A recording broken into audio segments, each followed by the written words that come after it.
Jesus Cristo.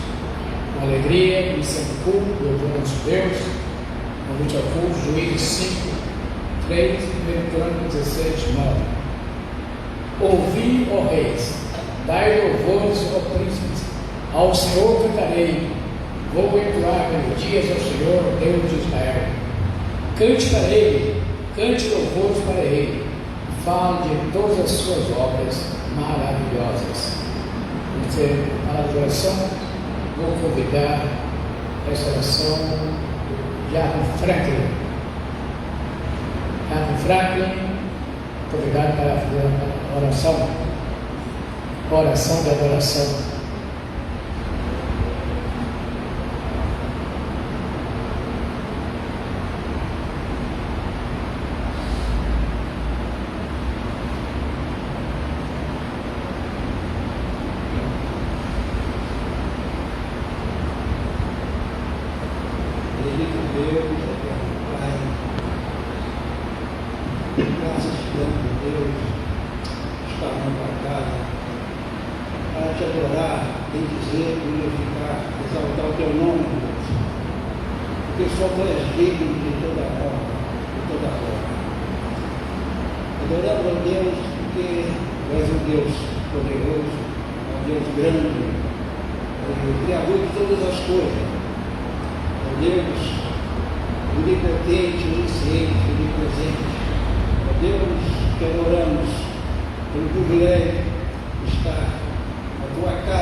Louvemos nosso Deus, o hino 318, sem feito do Senhor, e celebração do Deus.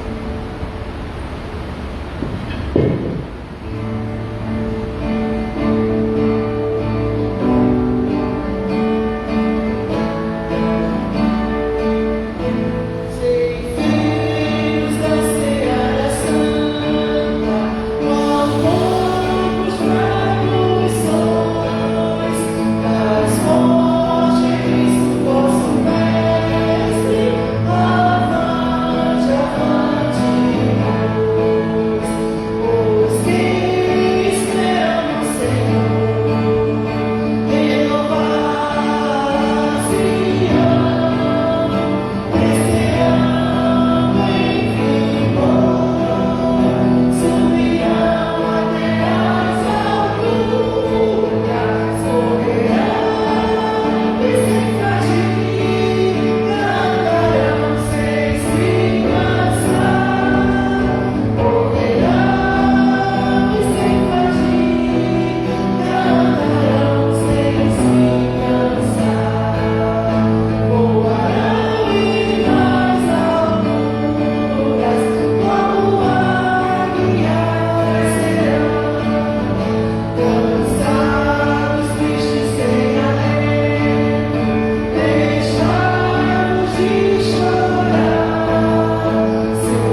confissão de pecados. 1 João 2, 1-2. Filhinhos meus, essas coisas escrevo para que não pequeis. Se todavia alguém pecar, temos advogado junto ao Pai, Jesus Cristo, o justo. E Ele é propiciação pelos nossos pecados, e não somente pelos nossos próprios, mas ainda pelos do mundo inteiro. Hino congregação número 102, o céu com Cristo.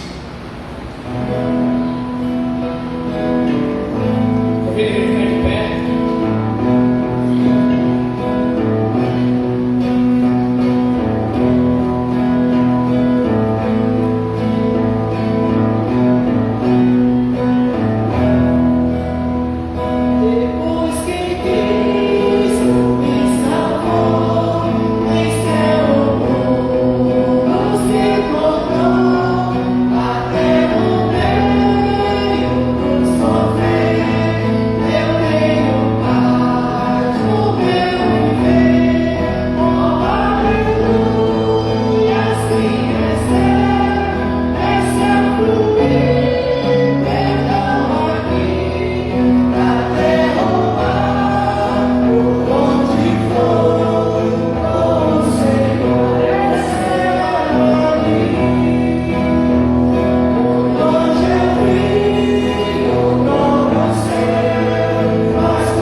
Bondoso Deus, eterno Pai, graças te damos por estarmos na tua casa, Pai, nesta noite de domingo, Senhor.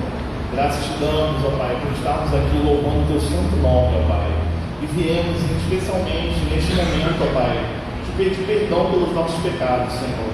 Pedir que tu possas estar nos aliviando do fardo, ó Pai, que o pecado traz nesse mundo, ó Pai. Pedir que tu possas estar aliviando as nossas dores, ó Pai. Dores que são advindas desse pecado, ó Pai, porque somos falhos, somos pecadores, ó Pai. Nós mesmos produzimos as próprias dores que nos consomem, ó Pai. Senhor, alivia-nos desse pecado, ó Pai. Perdoa-nos, ó Pai. Perdoa-nos até pelo pecado que cometemos inconscientemente, ó Pai. É o que te pedimos neste momento, neste lugar, no nome santo de Jesus. Amém.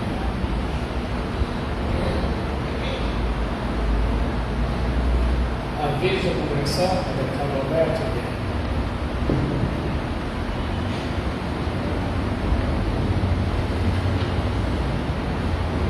Convidar a Eliane para estar conosco aqui à frente, para dar os avisos de maneira dinâmica e rápida, né, Eliane? Vamos fazer esses avisos da igreja.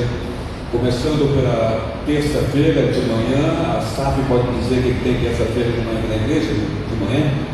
É o quê? Não ouvi. A SAF pode dizer que tem terça-feira de manhã? Oração. Ah, reunião de oração na a nossa igreja, 8 horas da manhã, direção Sociedade Educadora Feminina, Eliane, mas todo irmão que quiser estar presente, pode estar, não é isso? Reunião de oração da igreja, dirigida pela nossa SAF, 8 horas da manhã. A terça-feira ainda, às 15 horas, vou te passar aqui, nós temos um culto também da Sociedade Educadora Feminina, que será realizada numa casa. Nós temos aqui, vou te passar para você dizer para os irmãos qual é a casa que vai ter o culto da SAF, terça-feira, 15 horas. Na casa da nossa irmã Regina Meiga, na Avenida Nosso Senhor Félix, 1077, bloco 22, apartamento 301. Então, na próxima terça-feira, às 15 horas, reunião da SAF, na casa da nossa irmã Regina Meiga. Regina Meiga, então a SAF vai realizar na casa da Regina, não é isso? E Deus abençoe esse culto lá. Quarta-feira, nós temos culto ao PH? Na casa da nossa irmã Araci. Araci. Travessa Coroatá. Coroatá, Trinca de Araci. Convida todo mundo, Araci. Enche sua casa de seus vizinhos, né? Que a gente vai pregar a palavra, você pensa. Então, quarta-feira, que hora na Araci? Às 19h30 na Araci. Vamos estar lá, né? O culto ao PH na Araci. Bom, quinta-feira, Eliane. Quinta-feira, estudo bíblico. Estudo bíblico aqui na igreja, né? Estaremos aqui na casa do Pai, esperando, né? Estamos aqui na casa do Pai quinta-feira para dar o estudo bíblico falando sobre Velho Testamento, falando sobre os 120 anos, não é? E ver se esses 120 anos que o Velho Testamento fala, se ele é literal ou se ele não é literal. Esse assunto a gente vai tratar aqui na próxima quinta-feira, 19 horas. Tem mais irmãos? Tem retiro, não tem retiro? Sábado, né? Acabou essas vagas. Então no sábado nós iremos sair daqui 7 da manhã. 7h30 da manhã. 7h30. 7h30 da manhã, antes para a igreja, para poder o pessoal poder entrar, né? Descer, e aí vamos pegar o ônibus e partir para Itaboraí, para São Retiro. Essa semana eu vou estar colocando no grupo do retiro, irmãos, o que deve se levar no retiro. Vou colocar direitinho o que se deve levar no retiro. Certo. Eliane, crianças. O que nós estamos para as crianças em março e em abril? Nós vamos começar a ensaiar, já estamos vendo as músicas já, vamos ser ensaiadas para o aniversário da nossa igreja no último domingo de março. E em abril esperamos fazer uma peça, né, sobre a Páscoa. Em março nós estamos convidando pastores para estar aqui, como já fazemos sempre, né? No 77 anos da Presbiteriana de Irajá. Em março vamos celebrar, foi 17 de fevereiro, agora, né? Vai ser 17 de fevereiro, vai ser 10. Mas nós celebramos em março. Então os pastores estavam aqui, primeiro domingo, segundo domingo, terceiro domingo, quarto domingo de manhã, quarto domingo à noite. Teremos pastores convidados para pregar a palavra do Pai aqui. E no último culto, né, como você falou, as crianças vão participar. Então nós vamos ensaiar para poder participar do último culto. E nós temos a Páscoa. A Páscoa que você falou, nós vamos participar no domingo da ressurreição. A gente vai fazer uma peça, a gente vai ver direitinho, uma peça das crianças está participando no domingo à noite, no domingo de Páscoa à noite. E na sexta-feira da Paixão de Cristo, nós faremos um culto de manhã, às 9 horas da manhã, aqui com 4 a 5 seminaristas que foram convidados para pregar as 7 palavras que Cristo falou na cruz do Calvário. Temos 5 seminaristas, 4 ou 5 seminaristas, 2 conhecidos e 2 a 3 que a igreja não conhece ainda. Então a gente está convidando para pregar a palavra aqui. Fora o coral da Federação de Senhoras, já está aqui, né? Já confirmou a presença. E fora também, para o Ministério da Adoração e Louvor de Turiaçu. Eles vão vir para cá, né? E vão também realizar o louvor junto com o Ministério da Adoração e Louvor desta igreja. Então, sexta-feira, Paixão de Cristo em abril, 9 horas da manhã, vai ser um culto maravilhoso que vamos ter na casa do Pai. Encerramos? Acho que sim, né? Encerramos, porque já tem mais anúncio aí, não, né? Tem anúncio não. Então encerramos. Então a palavra volta para o nosso dirigente, prefeito Jaime para o Brasil.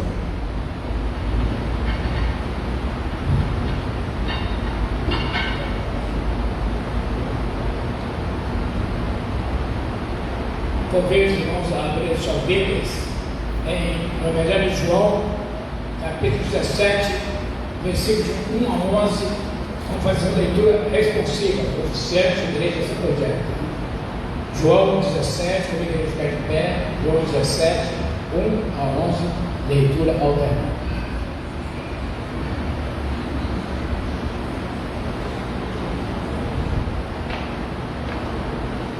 Jesus falou assim, e levantando seus olhos ao céu, e disse: Pai, é chegada a hora, glorifica teu filho, para que também o teu filho te glorifique a ti. Assim como lhe conferiu a autoridade sobre toda a carne, a fim que ele conceda a vida eterna a todos que lhe pedem. E a vida eterna é esta, que te conheça a ti só, o único Deus verdadeiro, e a Jesus Cristo, a quem enviaste. Eu sou daquele na terra, consumando a obra confiada para a E agora glorifique-me tu, ó Pai, junto de ti mesmo, com aquela glória que tinha contigo antes que o mundo existisse.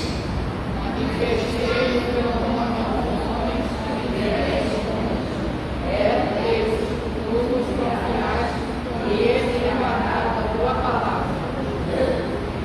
Agora já tenho conhecido que tudo quanto me deste provém de ti.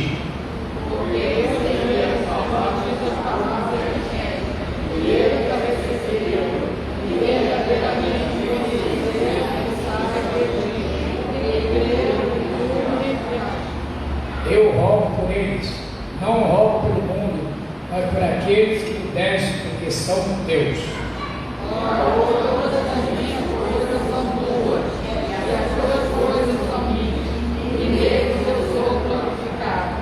Todos. E eu já não estou mais no mundo, mas eles estão no mundo, e eu vou para ti. Pai Santo, guarda em teu nome aqueles que me deste, para que sejam um, assim como nós. Ele pode sentar, você vai ter que levantar daqui a pouco. Ministério do Oração e Louvor com 3 cânticos.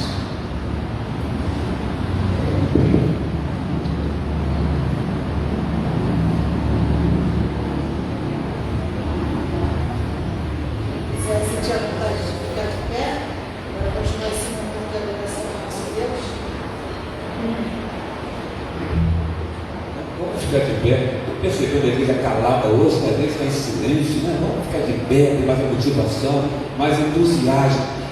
Hoje, na lição bíblica da classe dos homens, na classe geral, né, nós aprendemos que entusiasmo, né, e na etimologia da palavra, significa estar possuído por Deus, ou estar dominado por Deus.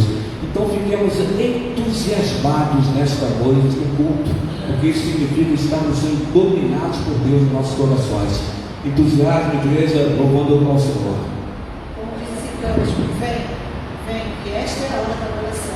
Vamos adorar o nosso Deus.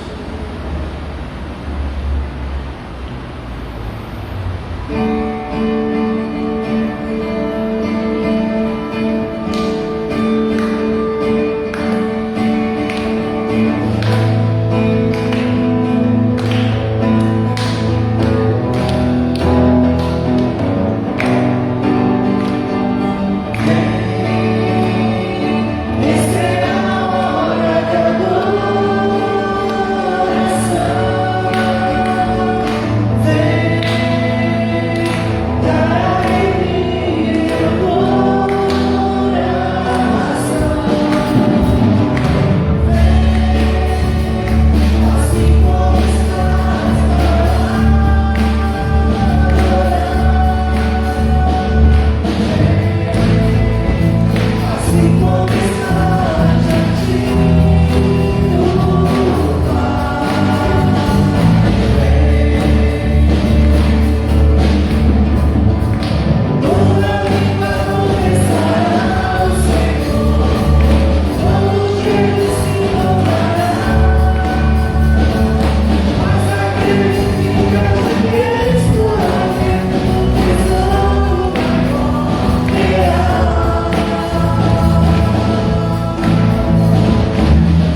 Cantai ao Senhor um cântico novo, porque glória e majestade estão diante dele.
dízimos e ofertas, e também acabou aquilo, por esse domingo, os dízimos e ofertas são utilizados no sustento da obra do Senhor Jesus.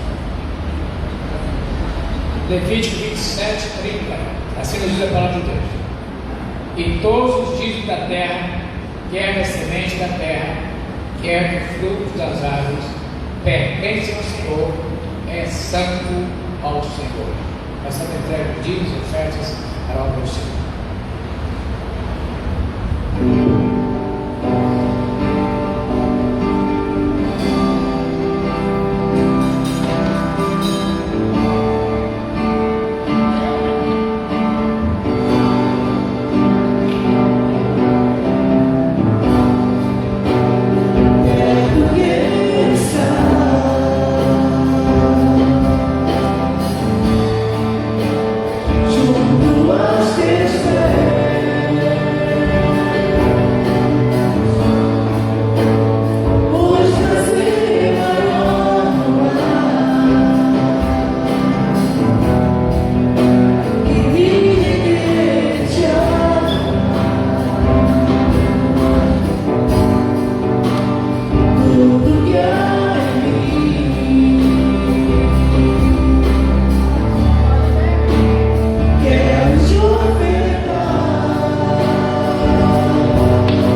santificado seja o teu santo nome, Pai. Muito obrigado, Senhor, por mais uma vez adentrar na tua casa, Pai, para aqui louvar, Senhor, o teu santo nome. Bendizer, Senhor, o teu Filho amado Jesus. Obrigado pela oportunidade, Senhor, de estarmos na tua casa. Queremos agora agradecer, Senhor, os dízimos, as ofertas, os alimentos trazidos à tua casa, depositados, Senhor, no teu altar, para que possamos dar continuidade à tua igreja, Senhor, continuar sadia, ajudando, Senhor, aqueles que necessitam desse bairro, e principalmente, Senhor, proclamando o teu evangelho nesse local. Muito obrigado, Senhor. Em nome do Cristo que te oramos. Amém, Senhor.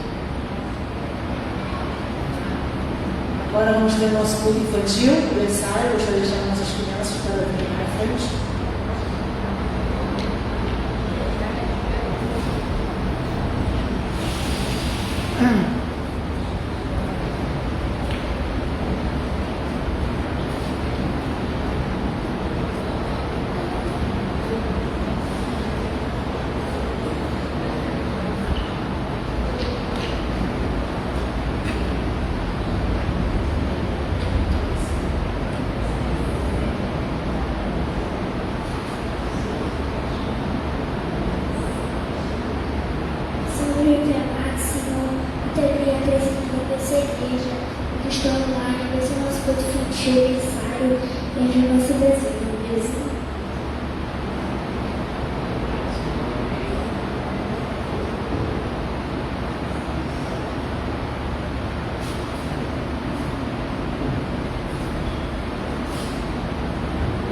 Temos aí uma informação da igreja que no dia 12 de março, vem uma comissão do presbitério de Mangueira para dar posse ao deputado Roberto, que é uma igreja conhecendo a igreja, foi por mais 5 anos, o presbitério aprovou a eleição, foi tudo feito em ordem, tudo correto, graças a Deus, atos transcritos, tudo efeitos de situação, foi tudo aprovado. E o presbitério criou uma comissão que virá aqui no dia 12 de março, às 18h30, para a posse ao pastor da igreja, mandato de mais 5 anos. Eu me menciono Carlos Roberto, do pastorado desta igreja. Agora chegamos ao momento de ouvir a mensagem da palavra de Deus, aquela mensagem que Deus, com certeza, colocou no coração do Roberto, será transmitida para cada um de nós.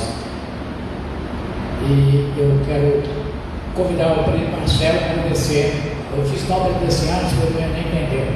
Ele aqui à frente fazer oração por iluminação. Logo após, vem será transmitida a mensagem que Deus tem uma mensagem para o meu coração, para o seu coração e para o nosso coração.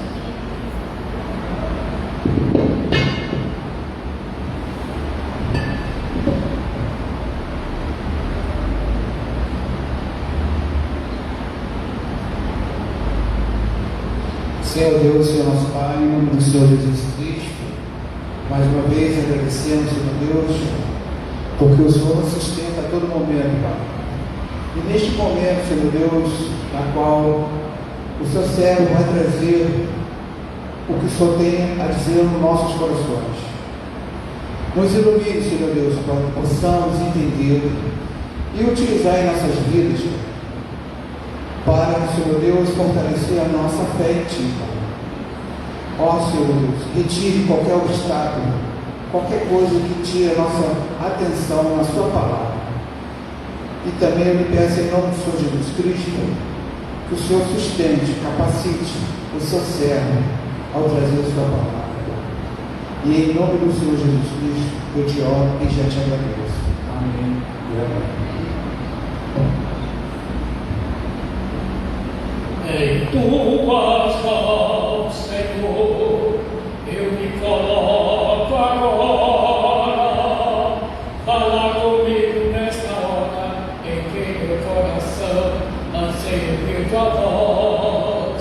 Em tuas mãos, Senhor, eu me coloco agora. Fala comigo nesta hora, em que meu coração anseio ouvir tua voz. comigo agora, Senhor, fala comigo agora, Senhor, fala comigo nesta hora, em que meu coração anseia ouvir tua voz.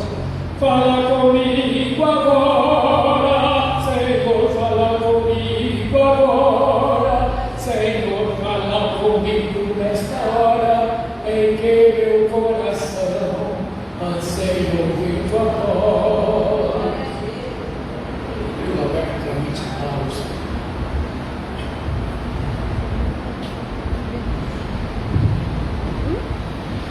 Quero chamar a sua atenção, você que está colocado aqui, e chamar a atenção também de quem está em casa, assistindo o culto, participando do culto, para abrir o Velho Testamento. Livro de Josué, Velho Testamento, Josué. Já vou te dizer o capítulo. No início de Josué, capítulo de número 3.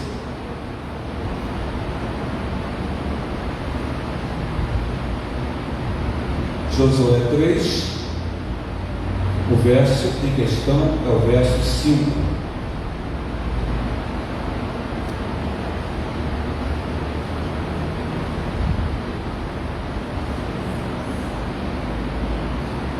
Quem localizou, diga amém.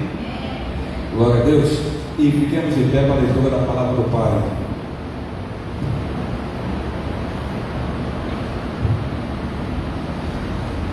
Diz assim a palavra do Senhor: disse Josué ao povo: santificai-vos, porque amanhã o Senhor fará maravilha no meio de vós. Vamos juntos?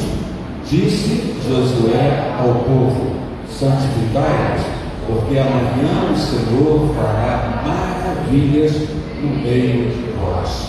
A igreja pode tomar assento em nome do Senhor Jesus.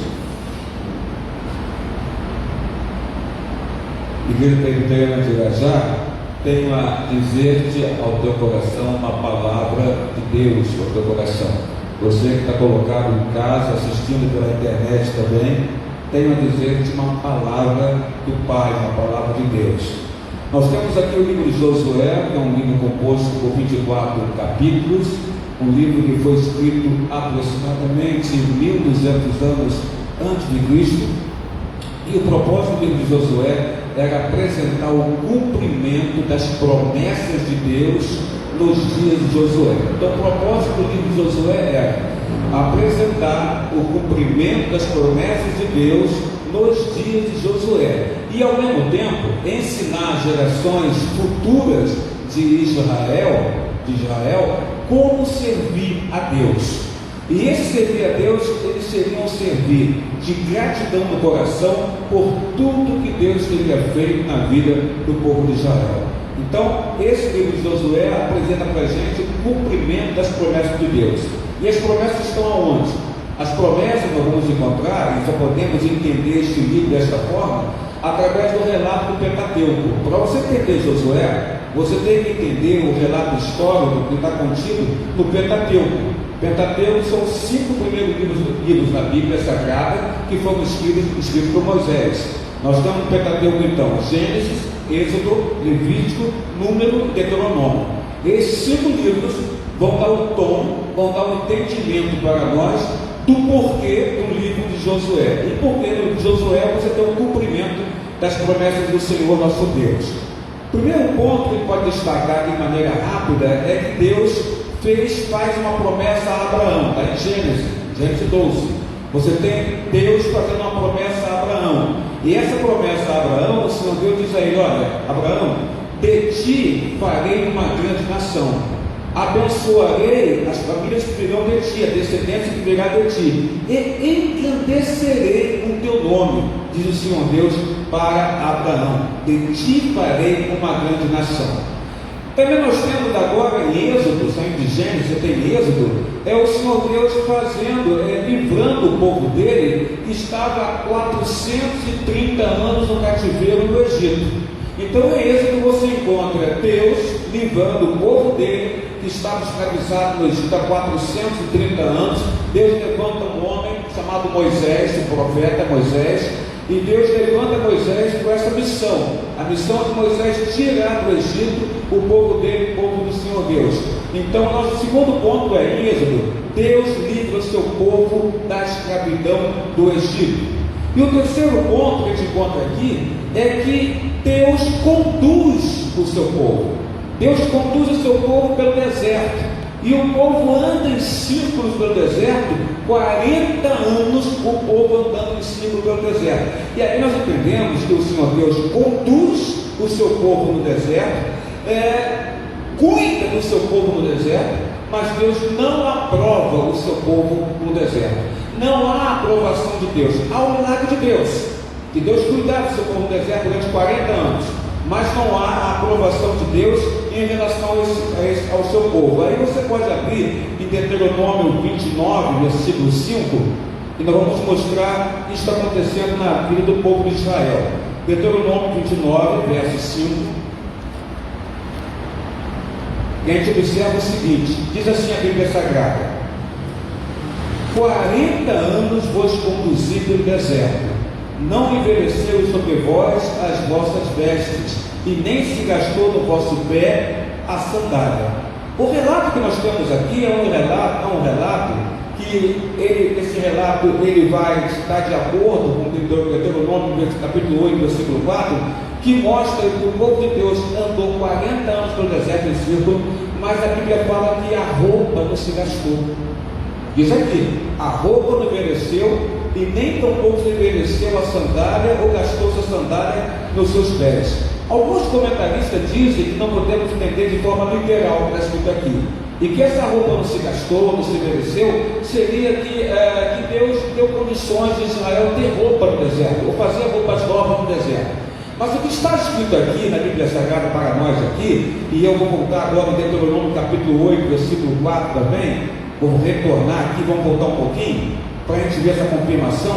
Deuteronômio capítulo 8, versículo 4, nos conta como aconteceu também, verso 4, Deuteronômio 8: nunca envelheceu a tua veste sobre ti, e nem se inchou o teu pé nestes 40 anos. O que a Bíblia fala é que a roupa realmente não se envelheceu, não foi criada novas roupas. A Bíblia fala que a roupa não se envelheceu. Eu creio, e muitos creem assim, que de fato o Senhor Deus não permitiu o envelhecimento e nem o gastar das sandálias do povo de Israel ali durante 40 anos no Egito. É um milagre? É um milagre. Mas esse milagre não significa a aprovação de Deus por esse povo. Aí que está a questão. Deus pode realizar milagres, mas ao realizar milagres sobre nossas vidas, não quer dizer que Ele esteja aprovando os nossos atos e atitudes. E a gente vai verificar isso porque esse povo que está 40 anos andando no deserto em círculos, é o povo que quebrou a aliança com Deus, é o povo que não confiou em Deus, é o povo que não confiou que o Senhor Deus tinha dito para eles que eles entrariam na terra prometida, e eles não confiaram. Então Deus confia no seu povo a andar durante 40 anos no deserto. Então Deus ele está cuidando do seu povo, temos certeza absoluta disso.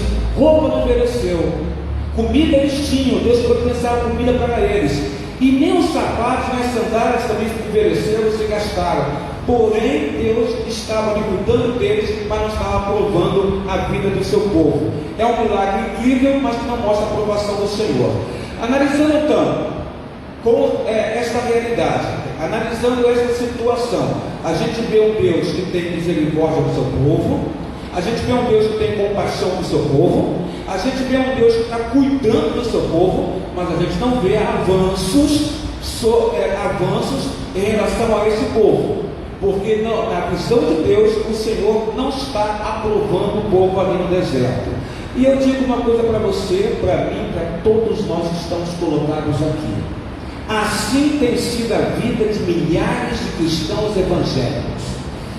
Vivem no limite das suas vidas e dizem que isto é um milagre. Estão vivendo no limite da vida e tem isso como sendo um milagre de Deus aos seus corações. Quantos testemunhos eu posso ter ouvido, e você também deve ter ouvido também, irmãos dizendo que testemunhando as bênçãos de Deus que chegam sobre a vida deles como se fossem conta-gotas. E essa pessoa ela fica jubilosa, fica alegre, agradecida a Deus pela bênção que Deus deu a ela, e bênçãos que mais parecem conta-gotas. Você sabe o que é conta-gotas? Né? Sabe o que é? Você pega lá do recipiente de vidro ou de plástico lá, aquele remedinho lá, e você vai pingando, ele vai pingando bem pouquinho, aquela gotinha bem pequenininha, vai uma, vai duas, vai três, bem pequenininha, conta-gotas. Muitas das vezes nós estamos recebendo as bênçãos do Senhor como conta-gotas. Ali tem a misericórdia do Pai, ali tem a compaixão do Pai, ali tem o cuidado do Pai, mas ali não tem a aprovação do Pai, não tem a aprovação do Senhor. Por quê? É só você ver em Isaías 55, verso 9. A Bíblia diz assim, vou ler para você. A Bíblia diz que o Senhor pensa mais alto que nós. Olha o que diz: porque assim como os céus são mais altos do que a terra, assim são meus caminhos mais altos do que os vossos caminhos, e os meus pensamentos mais altos do que os vossos pensamentos. Era possível, irmãos, o trajeto que foi levado durante 40 anos até a terra prometida, era possível ter sido feito durante 40 dias. 40 dias bastava para Israel chegar em Canaã, terra prometida. Mas não levou 40 dias, levou 40 anos de mancar-me para chegar lá. Por que 40 anos? Por quê? Um trajeto que duraria 40 dias, um pouco mais de um mês, mas levou 40 anos. O povo ficou andando em círculos durante 40 anos. A impressão que você tem da sua vida, em algumas oportunidades, não é que você também poderia estar andando em círculos, quando na verdade você poderia chegar direto ao seu alvo, ao seu objetivo? Porque parece que às vezes nós também estamos quase nos imitando o povo de Israel, andando em círculos das nossas vidas. Um trajeto que poderia ser ligeiro, fácil de chegar, nós estamos levando dias ou anos para alcançar. E durante esses 40 anos eles tiveram, Diácono Everton Barbosa, comida, glória a Deus. Tiveram também, então, tiveram seus calçados, estavam calçados com os mesmos sapatos e sandálias que eles tinham nas suas bagagens, as mesmas roupas que tinham na sua bagagem. As roupas não se gastaram, não envelheceram, se mantiveram em condições de uso. Glória a Deus, isso é milagre do Pai, porque o certo é a roupa se desgastar durante os anos. Deus estava cuidando, é evidente que Deus estava cuidando deles, mas Deus não estava aprovando, porque se Deus estivesse aprovando, o povo teria chegado em 40 dias à terra prometida, teria entrado na terra prometida, teria usufruído da terra, porém nada disso aconteceu, não com essa gente, não com essa geração. Essa história ficou registrada não somente para ilustrar um acontecimento na vida do povo de Israel, a história do povo de Israel, mas ficou registrada para que todo o povo de Israel e para que nós também pudéssemos tomar essa história como exemplo para as nossas próprias vidas ou comunidades religiosas que nós somos. Quanto tempo faz que você está na mesmíssima situação, vivendo os mesmíssimos problemas e vivendo uma vida que muitas das vezes não lhe traz prazer? Quanto tempo está que você está vivendo assim? E eu digo, é assim na vida de muita gente. É assim. Por isso eu digo a você que essa primeira geração de israelitas, exceção de Josué e Caleb, mas essa primeira geração de israelitas que transgrediu a aliança com Deus, e o Pentateuco termina com esse povo fora da terra prometida. É o que acontece? O Pentateuco termina com o povo de Israel fora da terra prometida. Eles vão entrar em Josué, não nos 5 primeiros livros, mas no livro de Josué que eles entram. No Pentateuco eles terminam fora da terra prometida. A esperança de uma posse de Canaã ainda não tinha se cumprido no Pentateuco, mas se cumpriu no livro de Josué. Por isso que eu falei, para entender Josué, você tem que entender os 5 primeiros livros da Bíblia Sagrada, no seu contexto histórico, saber o que Deus prometeu e saber que Deus só iria cumprir em Josué. No livro de Josué, nos seus 24 capítulos, o Senhor iria então cumprir o que colocou. A primeira geração transgrediu a aliança com Deus, não entrou na terra de Canaã. A segunda geração sim, e Josué é um livro mostra o cumprimento da promessa divina. Como? Com a segunda geração, entrando sim lá na terra prometida, na terra de Canaã, debaixo não da liderança de Moisés, aquele que levou o povo do Egito, mas debaixo da liderança do seu servo Josué, filho de Nun, que assume a liderança de Israel, e é Josué que entra com o povo na terra prometida. Josué e o povo de Israel têm então à sua frente, para entrar na terra prometida, um rio. O rio é o Jordão, o famoso rio Jordão. Josué e o povo têm à sua frente o rio Jordão. Mas eu digo a você que aqui inicia-se uma necessidade para o povo de Israel. Essa necessidade é, antes de atravessar o rio Jordão, e possuir a terra prometida por Deus, existe, irmãos, o que nós chamamos de processo de travessia. Pega isso para a sua vida, processo de travessia. Todos nós temos que passar por um processo de travessia na nossa vida. Exemplo para que Israel passou, a segunda geração passou para passar pelo Jordão e entrar na terra prometida. É um processo de travessia. Você tem que atravessar para chegar naquilo que Deus prometeu para ti e para ver o cumprimento daquilo que Deus colocou para você acontecer na sua vida. E esse processo de travessia está claro para nós que exige uma obrigação, um item muito importante, que está em Josué capítulo 3, versículo 5, que foi o versículo que nós lemos dando base para essa mensagem. Voltando para Josué capítulo 3, verso 5, você tem aqui um elemento importantíssimo para que nós possamos fazer, nós Israel, possamos fazer o processo de travessia. Quando a Bíblia diz, repito, disse Josué ao povo, olha o que Josué falou ao povo: santificai-vos, porque amanhã o Senhor fará maravilha no meio de vós. Para você passar por esse processo de travessia, o Senhor Deus exige de nós, que estamos colocados aqui, uma santificação. Isso é o processo de travessia, santidade ou santificação, para podermos alcançar e ver acontecer sobre as nossas vidas as maravilhas que Deus aqui está dizendo que haveria de acontecer no meio de Israel. Josué fala: olha, Deus fará maravilha no meio de nós, mas tem uma coisa. O que, Josué? Santificai-vos. Ele diz: santificai-vos, para que você possa cumprir o seu processo de travessia. Antes de fazer maravilha no meio do povo, aos olhos do povo, o povo vê Deus fazendo as coisas acontecerem. Antes de ver as maravilhas acontecerem, antes do povo ali ver Deus agir de maneira contundente na vida deles, Deus agir de maneira contundente, há uma imperiosa ordenança que vem da parte de Deus para nós, uma necessidade que vem da parte de Deus para nós. Essa necessidade é essa consagração a Deus, esse santificai-vos que Josué tão bem fala para o povo da sua geração. Santificai-vos, se consagrem a Deus. E se você olhar no Pentateuco, e eu digo agora o livro, Gênesis 35, verso 2, você retornar para Gênesis, lá no versículo 2 do Gênesis 35, eu vou abrir aqui com você.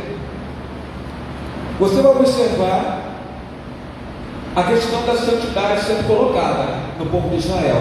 Em outro momento da história bíblica, para entender Josué, tem que olhar o Pentateuco.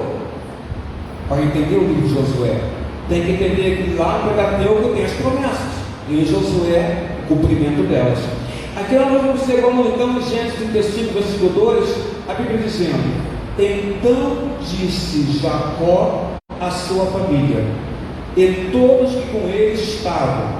Olha o que Jacó disse: está comigo? É comigo, igreja. Lançai fora os deuses estranhos que há no vosso meio, purificai-vos e mudai as vossas vestes. É Deus falando no coração do povo da boca de Jacó. Ele fala: lançai fora os deuses que há no vosso meio, e olha, purificai-vos e mudai, trocai trocai de vestes, mudai as vossas vestes, de vestes que estão impuras para vestes puras ou santas. É o que ele está colocando aqui, limpas, que ele está colocando aqui. Nesse processo de travessia, nós precisamos buscar uma consagração junto a Deus. Junto a Deus. E o que é muito difícil, porque vivemos num mundo totalmente contaminado, corrupto, e você buscar ser correto diante das olhos do Pai no mundo que nós estamos vivendo é difícil, mas o crente, como diz a lição de hoje de manhã, tem que perseverar, permanecer, não é que irmão Maia, permanecer, tem que insistir. Então a Bíblia coloca para nós: processo de travessia só se consegue se você buscar, eu e você buscarmos a consagração das nossas vidas. Isso não é fácil não, porque somos homens e mulheres e olha, sujeitos a pensamentos e atitudes complicadas, que às vezes não queremos tomar, mas o coração fala mais alto e tomamos. Pois eu digo a você que este mesmo Jacó que está orientando aqui a sua família, a família dele, e a todos que andavam com ele, seus servos, que está orientando a que eles lançassem fora os deuses e trocassem de roupa, purificassem suas vidas. Esse Jacó que está falando aqui, esse Jacó é quem? É o Jacó enganador.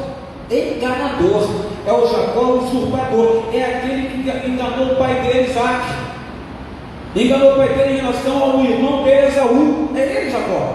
Jacó era um enganador, Jacó era um usurpador, que enganou o seu pai no leito de morte. Ele engana o pai morrendo.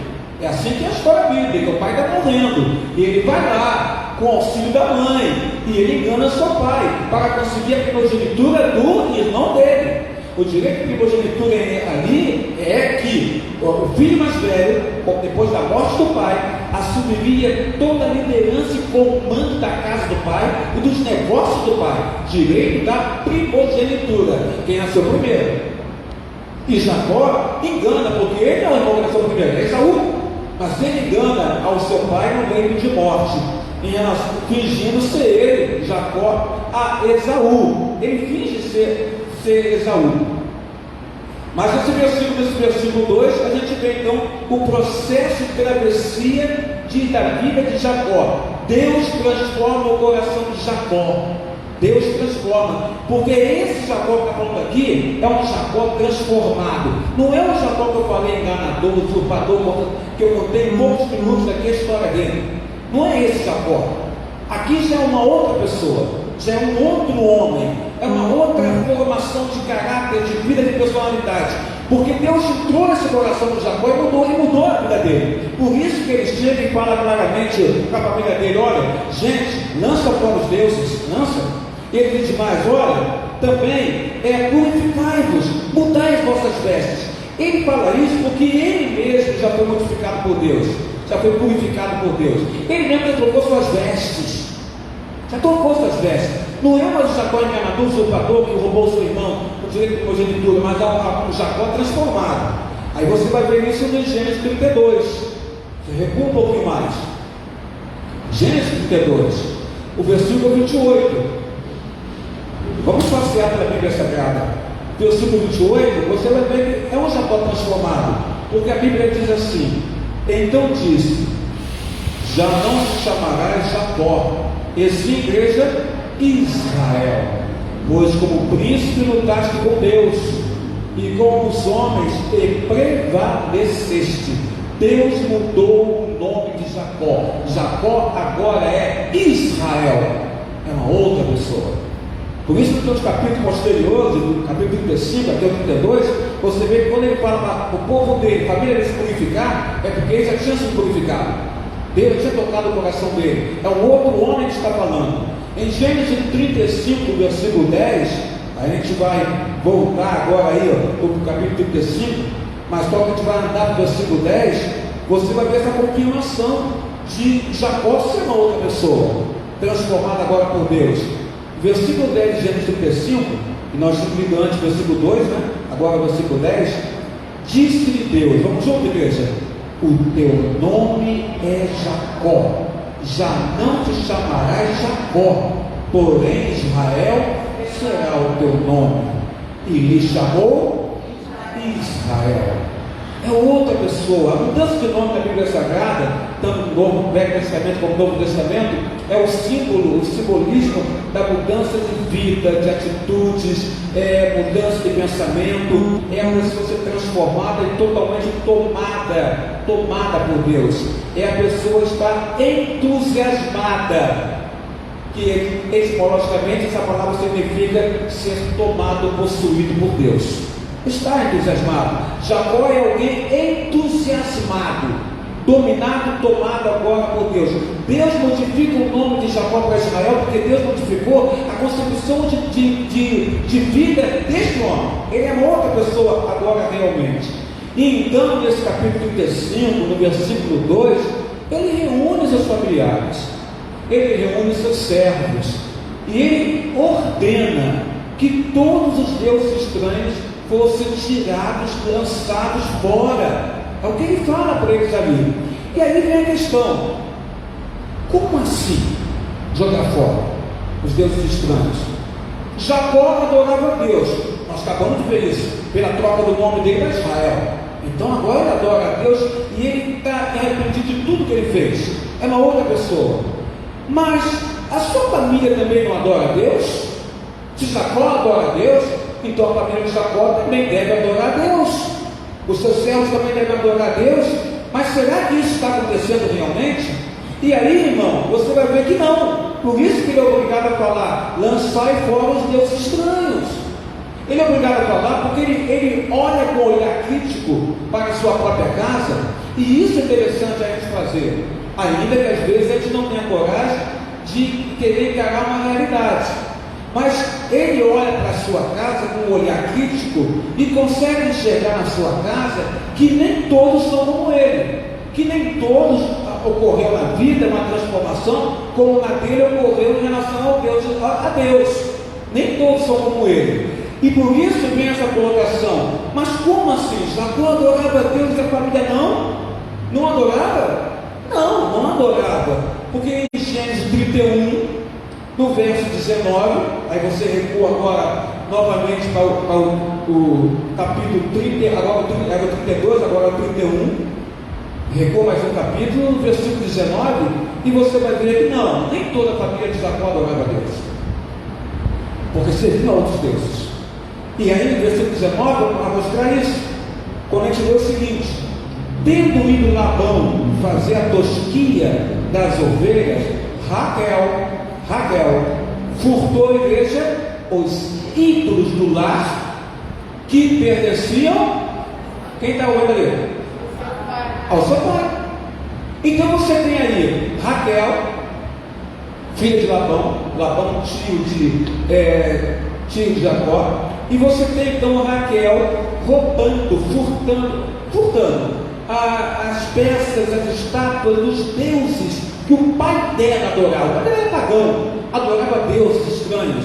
E ela, Raquel, ao levar esses deuses, e ela é casada com o pai de Jacó, e ela, ao levar esses deuses, isso mostra que ela também adorava esses deuses, de tal forma que ela não conseguiu se desvencilhar deles. Ela pegou e levou com ela, porque Jacó pegou a sua mulher, pegou o seu servo e saiu da casa do tio dele, Labão, saiu da casa de Labão. Então ela queria manter com ela alguma coisa que lembrasse a ela a sua casa, ou melhor, a sua crença, a sua fé, ou a religião que ela tinha. Ela pega os deuses do pai dela, que ela também adorava, e ela é esposa de Jacó, o homem transformado, o enganador, o usurpador, que não é mais enganador nem usurpador, agora é o homem de Deus, é Israel.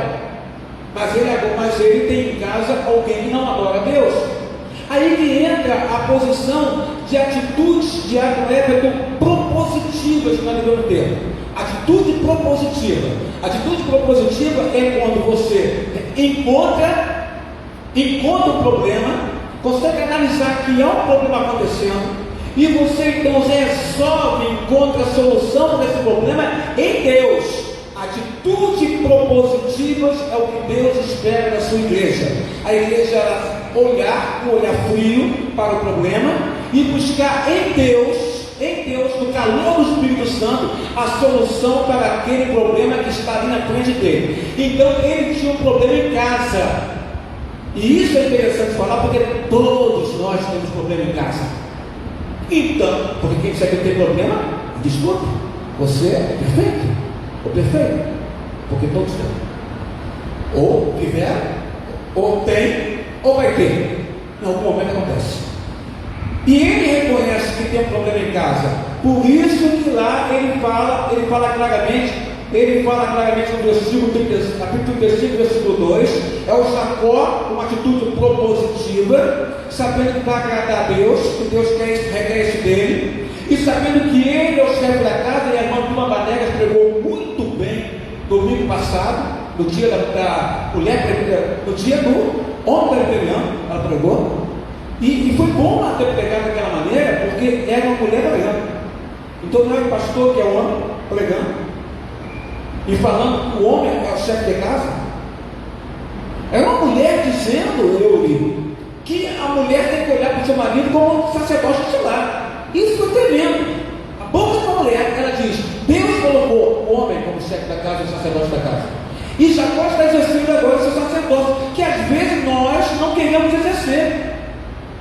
E temos nossas vidas prejudicadas em casa porque não exercemos aquilo que Deus colocou para nós realizarmos. Ele abre a sua boca e diz na sua casa: gente, lançai Ruth e Novais fora os deuses estranhos. Ele fala isso, porque ele sabe que ele é da vontade de Deus. Se ele fosse um enganador, um usurpador diante da Carolina, ele não falaria. Mas se você é um homem de Deus, você tem que falar. A coisa mudou, Felipe. Que é vaso consagrado, tem que falar. Não pode aceitar. Tem que saber falar, tem sabedoria, fala de sabedoria, mas fala. Ou haja atitudes propositivas dentro de casa. Jacó faz isso. Ele ora e diz: lançai fora os estranhos, que há no vosso meio, purificai-os. Alguém tem que abrir a boca e dizer isso. Ele disse. Porque senão a casa vai ficar sempre no conta-gota, Ana Carolina, no conta-gota do milagre. Que maravilha, Deus abençoou, que milagre, conta-gota, eu quero lá. Deus me quer muito mais, podia inundar a sua casa, inundar, e nós estamos aceitando, não, nós estamos satisfeitos com conta-gotas que está caindo. Não, irmão, vida plena e abundância não é conta-gotas. E não estou falando de teologia de prosperidade, somos presbiterianos reformados calvinistas. Estou falando de vida com Deus. Estou falando de dinheiro, nem de bens, propriedades. As pessoas logo pensam nisso, né? O dano é para ter tantas propriedades. Nada disso. É vida com Deus, vida em abundância com o Senhor Deus. Vida em abundância. O Filho de Deus veio da terra e não era rico de dinheiro. Rico na graça. Ele é a graça. A graça que Deus nos concedeu, que não merecíamos a salvação. Na cruz de Jesus morreu por todos nós. Jacó entendeu que tinha que falar, e ele então ele fala, e aqui você vê nesse relato de Gênesis 31, versículo 19, Raquel pegando os deuses. Depois você tem, eu vou voltar para o capítulo 31 para a gente entender a história. Volte você também a sua Bíblia Sagrada, se você andou com a Bíblia, né, que está andando com a Bíblia, mas volte para o 31 e você vê Jacó retorna à terra de seus pais, é o título do capítulo 31, versículo 1. Jacó retorna à terra de seus pais. No verso 22, acima do verso 22, em negrito, o título é: Labão segue no encalço de Jacó. E no verso 19, tendo ido Labão fazer tosqueira as ovelhas, Raquel furtou os ídolos do lado que pertencia ao seu pai. E Jacó logrou a Labão, o arameu, não me dando a saber que fugia. E fugiu com tudo que lhe pertencia a ele Jacó. Levantou-se, passou o Eufrates e tomou o rumo da montanha de Gileade. No terceiro dia, Labão foi avisado que Jacó ia fugindo. Tomando, pois, consigo os seus irmãos, caiu em seu encalço por 7 dias de jornada e alcançou na montanha de Gileade. De noite, porém, veio Deus a Labão, o arameu, em sonhos. Ele disse: guarda-te, não fales a Jacó, nem bem nem mal. Alcançou, pois, Labão a Jacó, este que havia armado a sua tenda naquela montanha. Também Labão armou a sua com seus irmãos na montanha de Gileade. E disse Labão a Jacó: que fizeste que me lograste e levaste minhas filhas como cativas pela espada? Por que fugiste ocultamente e me lograste, e nada me fizeste saber, para que eu te despedisse com alegria, e com cantos, e com tamborim, e com harpa. Você acha que ia ter harpa, e irmão e irmã, você acha que ia ter tamborim, ia ter harpa, ia ter cântico, ia ter alegria, com Labão discutindo Jacó? Labão queria mais que Jacó fosse escravo rico a vida inteira, porque ele está sendo beneficiado, está sendo abençoado. Aí sim, prosperidade, a prosperidade disso que interessava Labão. Então essa conversa aqui é mentira, dele para o seu sobrinho. E por que não me permitiste beijar meus filhos e minhas filhas? Nisso procedeste insensatamente. Apodei minhas mãos para vos fazer mal. Mas o Deus de vosso pai me falou ontem à noite e disse: guarda-te, não fales Jacó nem bem nem mal. Aí ele falou a verdade. E agora que partiste de vez, ele diz aqui: porque tens saudade da casa do teu pai, por que me furtaste os meus deuses? Aí chegou no ponto, né, irmão? Chegou no ponto. Por que me furtaste o quê? Os meus deuses. Respondeu-lhe Jacó: porque tive medo, pois calculei, não se ceda que me tome a força as suas filhas. Não vive aquele que tem achado teus deuses? Verifica diante de nossos irmãos que te pertence, o que está comigo e leva contigo. Pois Jacó não sabia que Raquel os havia furtado. Labão entrou na tenda de Jacó, na de Lia, nas duas servas, porém não os achou os deuses dele. Tendo saído da de Lia, entrou na tenda de quem? De Raquel. Olha o que aconteceu, irmão, essa história. Ora, Raquel havia tomado os filhos do lar, e os puseram na sela de um camelo, e estava assentada sobre eles. Apalpou Labão toda a tenda e não os achou. Então disse ela a seu pai: não se agaste, meu senhor, por não poder eu levantar na tua presença, pois me acho a regra das mulheres. Ele procurou com tudo e não achou os filhos do lar. Então se irou Jacó, e ao ter fogo Labão lhe disse: qual é a minha transgressão? Qual é o meu pecado que tão furiosamente me tem perseguido? Havendo apalpado todos os utensílios que achaste de todo o tecido de tua casa, põe-nos aqui diante de meus irmãos e teus irmãos, para que julgue entre mim e ti. 20 anos eu estive contigo. As tuas ovelhas e tuas cabras nunca perderam as crias, e não comi os carneiros do teu rebanho. Nem te apresentei o que era despedaçado pelas feras. Sofri o dano, da minha mão o requerias, assim o furtado de dia como da noite. De maneira que eu andava de dia consumido pelo calor, e de noite pela geada, e o meu sono me fugia dos olhos. 20 anos, Labão, permaneci em tua casa, 14 te servindo por tuas duas filhas, e 6 por teu rebanho. 10 vezes mudaste teu salário. Se não for o Deus do meu pai, o Deus de Abraão e o temor de Isaque, por certo lhes pediria agora mãos vazias. Deus me atendeu o sofrimento e ao trabalho das minhas mãos, e te repreendeu ontem à noite. Ele fala: Deus falou contigo sim, porque viu meu sofrimento, viu a maneira correta que eu agi diante de ti. E com essa fala de Jacó para com Labão, Labão acaba indo embora, e depois então vem esse momento, irmãos, mais à frente, em que Jacó, entendendo que realmente algo errado tinha sido feito na casa dele, ele chega e cobra da família dele uma posição, uma atitude da família dele: lança fora toda a impureza, lança fora todos os deuses. Deus exige neste processo de travessia que houvesse santificação na caminhada. Não dá para Jacó seguir em frente com coisa errada acontecendo. Então ele sabe, Deus está exigindo santificação. Então Jacó, famílias e servos deveriam lançar fora o que? Desobediência, rebeldia, idolatria. Tudo tinha que ser jogado fora. Por isso ele cobra da família dele, porque o coração de Jacó tinha se voltado para Deus, e ele cobra da família dele a mesma coisa também.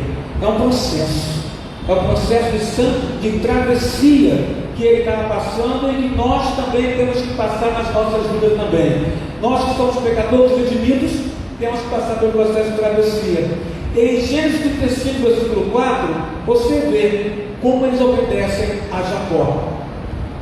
No verso 4: então deram família, servos, todos, Então deram a Jacó todos os deuses estrangeiros que tinham em mãos, e as argolas de perdidas orelhas, e Jacó os escondeu debaixo do carvalho que está junto a Siquém. Não era só a Raquel que tinha feito algo errado ali, mas também os servos também de Jacó. Se entende que os servos de Jacó eram idólatras, porque eram pessoas do outro povo. E esse povo que os servos eram era um povo idólatra. Então certamente esses servos também tinham feito igual Raquel, tinham guardado nas suas pertences as suas idolatrias, os seus deuses também. E por isso até eles entregam o que eles tinham naquele exato momento para Jacó. A Bíblia fala que Jacó toma uma atitude. Ele pega tudo aquilo e enterra. Ele sepulta os deuses, sepulta a rebeldia, a desobediência, a idolatria, os pecados, as impurezas, tudo é sepultado ali naquela hora. Sabe, irmão, aproveitemos esse momento para imitarmos Jacó. Vamos sepultar nossos pecados, vamos sepultar nossas idolatrias, vamos sepultar nossa desobediência, nossa rebeldia com Deus em determinado momento das nossas vidas. Vamos sepultar as impurezas que estão dentro dos nossos corações. Foi o que Jacó fez. Jacó lutou pela família dele. Ele sabia, se eu quero continuar com eles têm que sofrer um processo de purificação nessa travessia. E ele chamou a atenção deles para isso, na travessia deles. E deixa nesta noite também você as impurezas, para que nós possamos fazer juntos esse processo de travessia. Josué 3, versículo 5, trabalha isso com nossas mentes e nossos corações. E aí eu volto com esse texto de Josué 3, verso 5. E leio novamente o que ele diz, porque faz bem ao coração ouvir essa palavra. Santificai-vos, porque amanhã o Senhor Deus fará maravilha no meio de vós. A palavra está gritando no nosso coração: santificai-vos. Josué e o povo não queriam ver as maravilhas de Deus? Então tinha que haver santidade. Não queriam ver tomar posse da terra prometida? Queriam? Então tinha que ter santidade. Não queriam entrar em Canaã? Queriam? Então tem que ter santidade. Não queriam usufruir da terra? Queriam e muito, então tem que ter santidade. Não queriam vencer o povo inimigo lá na terra prometida? Queriam? Então tem que ter santidade. O que é santidade, hein? É você entender que você é separado por Deus, porque ser santo é separado por Deus. Ter santidade é você entender que você foi realmente separado por Deus neste mundo, mas para que o seu olhar, o seu coração esteja voltado para Deus, buscando sempre Deus na sua vida. Isso é ter santidade. E aquele que busca Deus dessa forma, vê as maravilhas do Senhor acontecer na sua vida, não conta-gotas, mas maravilhas acontecerem na sua vida. Santificar-vos significa consagrar. Santificar significa tornar santo. No caso de Israel, santificar significa lavagem cerimonial. Como é que é isso?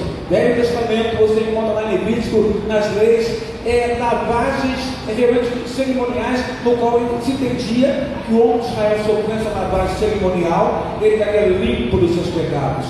Mas para nós, não é essa lavagem de Israel, do Velho Testamento. Para nós, santificar é outro tipo de lavagem.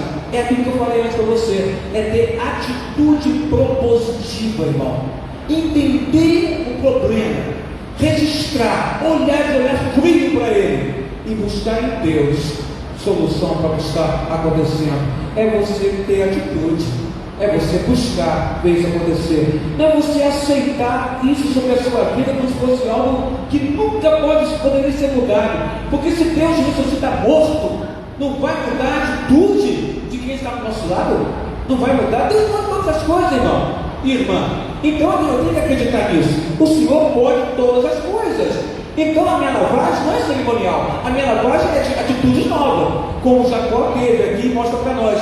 Como Josué dizendo ao povo: santificai-vos, tomai atitude. E aí amanhã vocês vão ver as maravilhas que Deus irá fazer. Que maravilha! Vão atravessar o Jordão, vão entrar na terra prometida, vão entrar em Canaã. As maravilhas que Deus iria fazer. Ser santo ou santificai-vos é lembrar aquela palavra que está em Hebreus 12, 14.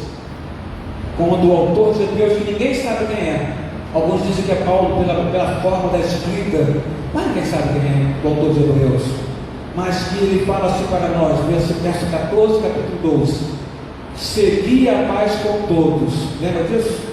E a santificação, sem a qual ninguém verá o Senhor. Sem santificação, ninguém verá o Senhor. E que ele fala? Seguir a paz com todos. É difícil isso. Porque seguir a paz com todos envolve estar bem. Quando você não está bem, a gente não quer paz. Mas a Bíblia manda seguir a paz com todos. E a santificação, entenda que você é separado, sem a qual ninguém tem condições de ver a Deus. Existem igrejas que estão cheias de pessoas que estão sofrendo, que estão gemendo, porque não estão buscando dessa vida santificada junto a Deus. Existem igrejas que estão vivendo caos. Eu digo igreja somos nós, tá? Cada um de nós somos igreja, não é a casa de 4 paredes, não. Igrejas que estão vivendo caos, desastres existenciais, porque estão vivendo em desobediência a Deus. Deus fala uma coisa e nós fazemos outra coisa. Aí eu digo para você o seguinte: o que a Bíblia fala, não podemos ter 2 senhores. Então pega os deuses estranhos, dá na mão de Jacó e deixa ele sepultar em Siquém. Não podemos ter 2 senhores. O Senhor Deus exige de nós fidelidade a Ele, em primeiro lugar, absoluta adoração a Ele, a Deus, somente a Ele. E se você não se sente capaz de buscar essa santidade, essa santificação, pela situação que está no seu coração, você pedir ajuda a Deus. Deus ajuda a gente nisso. João 17, verso 17. João 17, oração sacerdotal, em capítulo 17, verso 17, oração ao Pai, como Jesus ensina: santifica-os na verdade. E Jesus diz: a tua palavra, o que a igreja é a verdade. Então ele diz: Pai, aqui estão eles, santifica-os na tua verdade. Então é Deus que nos santifica. Se eu não estou conseguindo buscar essa consagração, essa santidade, essa santificação, eu peço a Deus, porque Ele nos santifica. Cristo pediu: santifica eles, Pai, porque a tua palavra é verdade. Jesus é a palavra de Deus. Então, se eu quero santidade, eu tenho que querer Jesus dentro do meu coração. Consagre-nos na tua palavra, Pai, porque a palavra de Deus nos leva até o Senhor Jesus. Terminando, irmãos, eu digo o texto de Isaías 6. Vou pegar uma partezinha só dele para poder falar para você aqui. De Isaías 6. É um texto muito significativo. Por isso eu quero usar no final dessa mensagem desta noite ao teu coração. Isaías 6 nos mostra o profeta Isaías entrando no templo no ano que morreu um magnífico rei de Israel chamado Uzias. E Isaías entra no templo quando tudo estava caos também naquela época. E ele entra no templo. E ele entra no templo para requerer de Deus que Deus modificasse o que estava acontecendo. Mas só que Deus mostra para ele outra coisa. Ele entra no templo e vê Deus assentado no alto sobre o trono. Ele sabia que o trono de Israel estava vazio, mas Deus mostra: Israel está com o trono vazio, Isaías, mas o meu trono, eu estou sentado nele, eu sou Deus. Então Isaías começou a compreender que quem está no comando sempre é o nosso Deus, é o nosso Senhor. Ele entra no tempo para requerer de Deus que Deus colocasse sua mão e resolvesse tudo que está acontecendo. E Deus mostra para ele que ele, Isaías, não deveria só querer que Deus resolvesse, mas que ele deveria fazer parte desse processo de travessia, para que ele atuasse na resolução dos problemas, de tudo positiva. É na hora em que Isaías vê o Senhor no trono, Isaías vê os serafins voando pelo trono, Isaías percebe a glória, a Shekinah de Deus no trono. Isaías percebe as abas das vestes de Deus no templo, pelo trono, pelo templo, as abas das vestes do Senhor enchendo o templo, os serafins ali naquele lugar louvando, glorificando a Deus, dizendo assim, Santo, Santo, Santo é o Senhor dos exércitos, e toda a terra está cheia da sua glória. Os serafins clamavam diante de Deus. Isaías está naquele lugar. Isaías está vendo toda aquela transformação. Anjos, Deus, trono, pureza, santidade, perfeição. Isaías olha para ele. E Isaías entende como errado ele estava ali diante de Deus. Isaías fala: ai de mim, estou perdido, porque sou homem de lábios impuros, e habito no meio de um povo de impuros lábios, e os meus olhos viram o Rei, o Senhor dos exércitos. Isaías vê, quando ele vê, ele reconhece a sua pequenez. E então Deus começa a trabalhar no coração de Isaías. Isaías, se você quer que eu resolva as coisas, eu posso resolver. E eu tenho controle, eu sou soberano, eu estou no trono. Mas Isaías, eu quero que você atue nesse processo de travessia. Eu quero que você atue nesse processo. Então, nessa hora que Isaías se depara com a perfeição de Deus e vê a sua imperfeição, então Deus cura Isaías, purifica Isaías. A Bíblia fala que o serafim pegou então Atenaz e foi até os lábios do profeta. E qual é a arma mais importante, ou qual é o instrumento, a ferramenta mais importante do profeta? É a boca, é a palavra que sai. Então é nos lábios do profeta Isaías que Deus purifica, porque ali ele precisava ser purificado. Então Deus purifica com seu anjo, pegando então uma brasa viva do altar com Atenaz, ele purifica os lábios do profeta, queima os lábios do profeta, e o profeta então agora está consagrado por Deus, para poder falar. Então Deus diz ali, Deus tem poder de resolver tudo, mas Deus vai usar nós no processo de travessia. E como ele fala então? Deus olha e diz claramente: depois disto ouvi a voz do Senhor, versículo 8, Isaías 6, que dizia: a quem enviarei?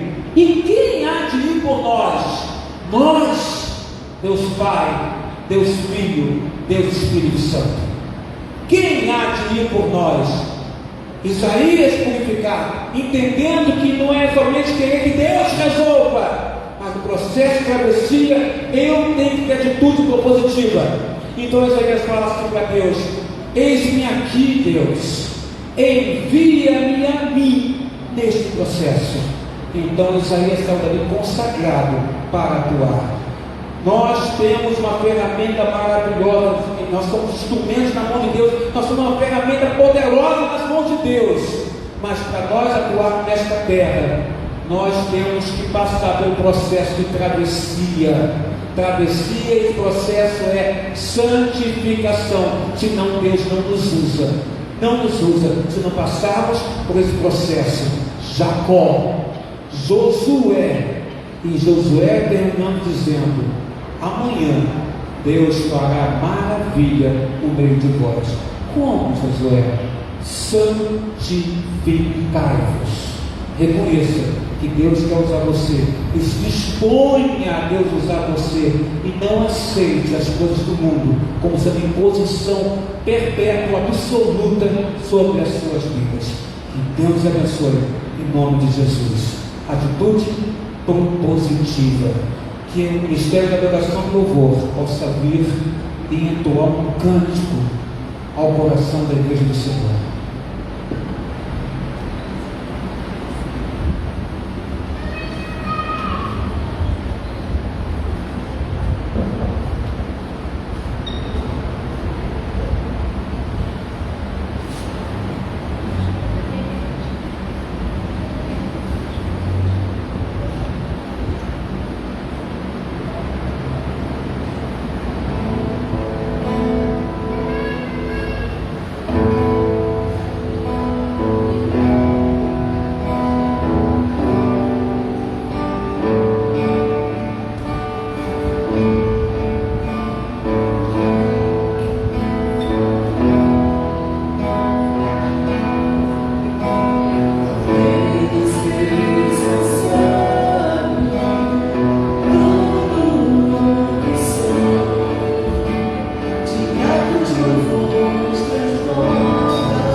Você pode ficar ajoelhado, é a hora de oração. Você vai ver a posição que você se sentir melhor nessa oração. Ajoelhado, em pé ou assentado ou assentada.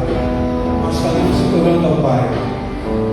O ministério vai estar cantando uma canção bem baixinha aos ouvidos.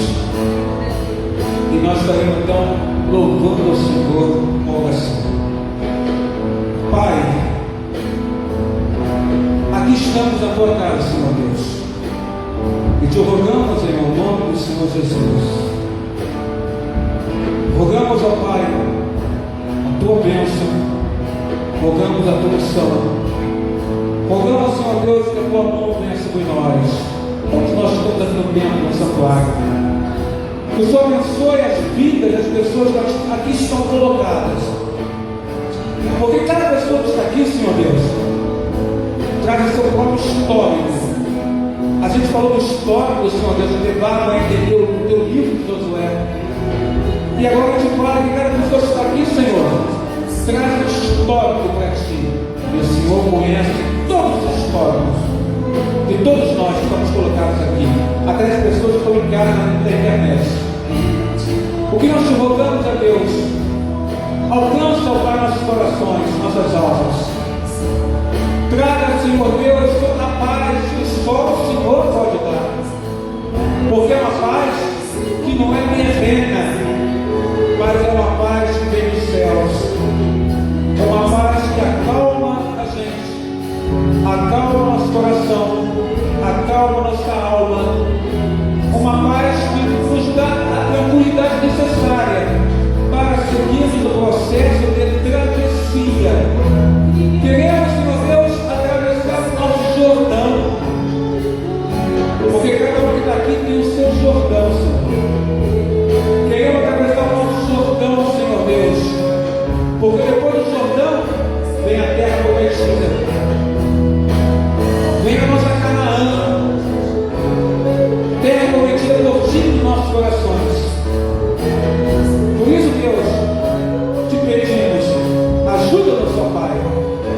Ajuda, Senhor Deus, a uma vida santa, consagrada, e entendendo que essa vida santa exige de nós atitudes propositivas, que têm propósito, que têm uma função, que são determinadas por ti, para que as nossas vidas sejam melhores. Ajuda-nos, ó Pai, a compreender isso como Jacó compreendeu. Ajuda-nos a compreender isso como Josué compreendeu.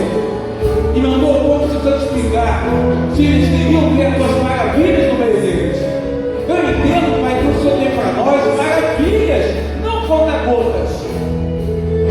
Mas para isso, nós temos que buscar essa santidade, ou essa santificação. E entendemos esta noite, Deus, que até nisto o Senhor nos ajuda através de Jesus. Porque Jesus consegue enxergar as nossas fragilidades. E Jesus, pelo Espírito Santo, nos fortalece e nos faz atravessar o nosso Jordão. Derrama a tua bênção neste lugar, Pai, e que cada um que está aqui consiga executar o seu processo de travessia.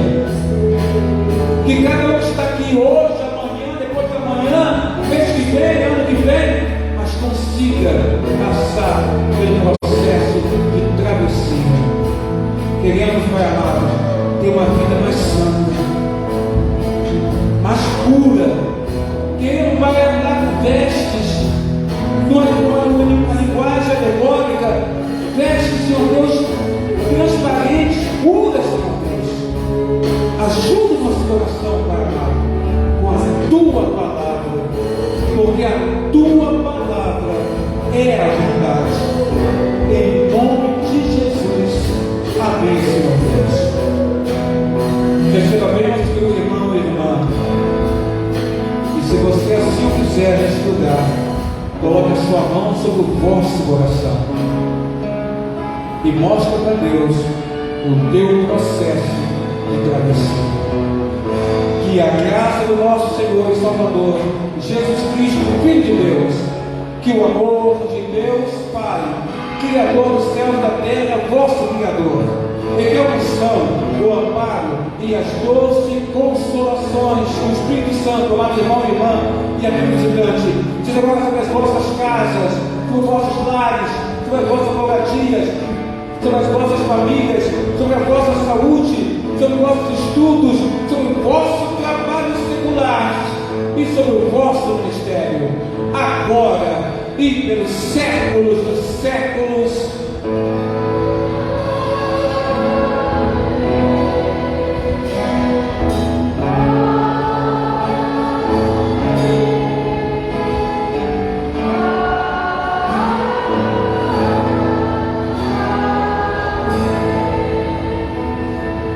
Cantemos o último cântico, ministério da oração do louvor, estaremos à porta para cumprimentar em nome de Jesus.